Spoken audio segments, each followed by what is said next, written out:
ओम श्री गोविंद नारायण भगवान की जय।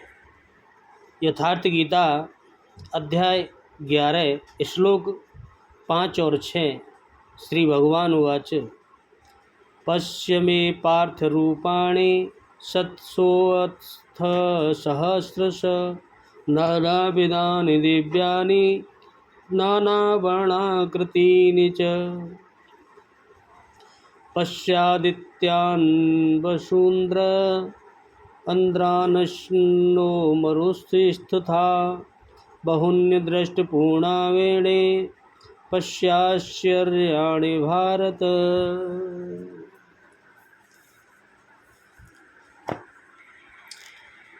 श्री भगवान बोले, हे पार्थ, अब तू मेरे हजारों नाना प्रकार के और नाना वर्ण तथा नाना आकृति वाले अलौकिक रूपों को देख। हे भरतवंशी अर्जुन, मुझ में आदित्यों को अर्थात अदिति के 12 पुत्रों को, 8 वसुओं को, 11 रुद्रों को, दोनों अश्विनी कुमारों को और 49 मर्द गणों को एक साथ देख, तथा और भी बहुत से पहले न देखे हुए आश्चर्यमय रूपों को देख। मेरे इतने रूप हैं। भगवान ने कहा,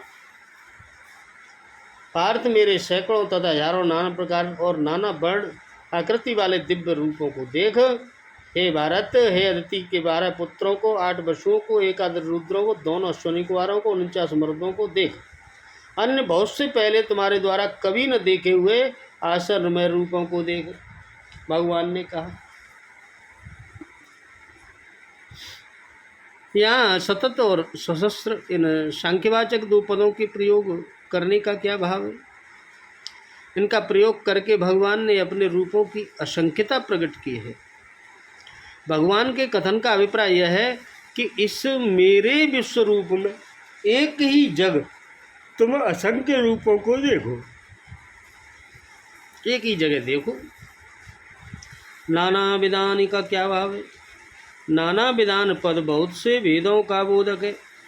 जो बहुत से वेद हों, इसका प्रयोग करके भगवान ने विश्व रूप में दिखने वाले रूपों के जातिगत भेदों की जनगणना अनेकता प्रकट की है। अर्थात देव, मनुष्य और तिर्यक योनियाँ आदि समस्त चराचर जीवों के नाना भेदों को अपने में देखने के लिए भगवान ने कहा।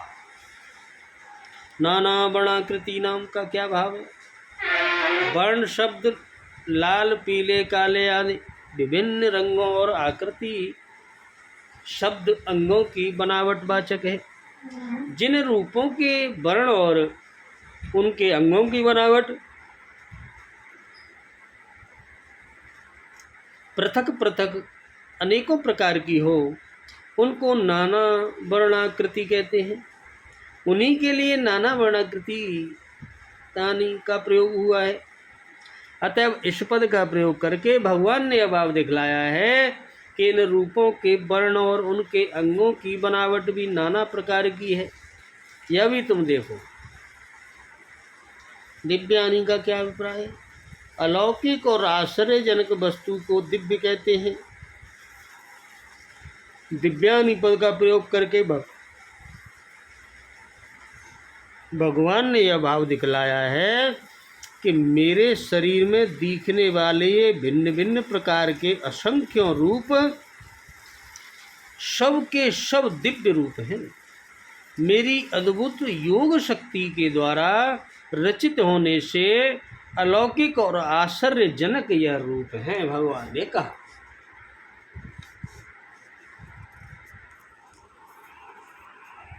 आदित्यों को, वसुओं को, रुद्रों को, अश्विनी कुमारों को, मर्दगणों को देखने के लिए कहने का क्या भाव है?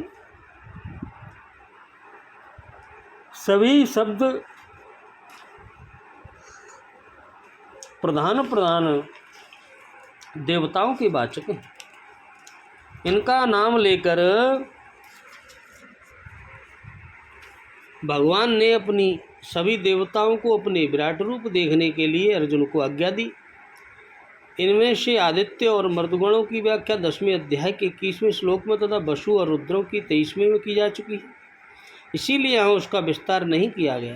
अश्विनी कुमार दोनों भाई देव और वैद्य हैं।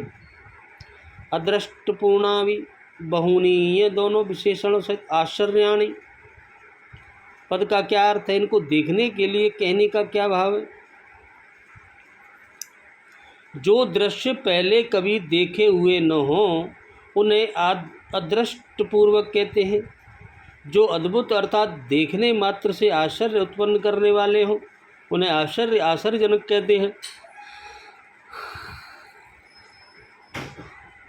बहुनी विशेषण अधिक संख्या में बोधक है।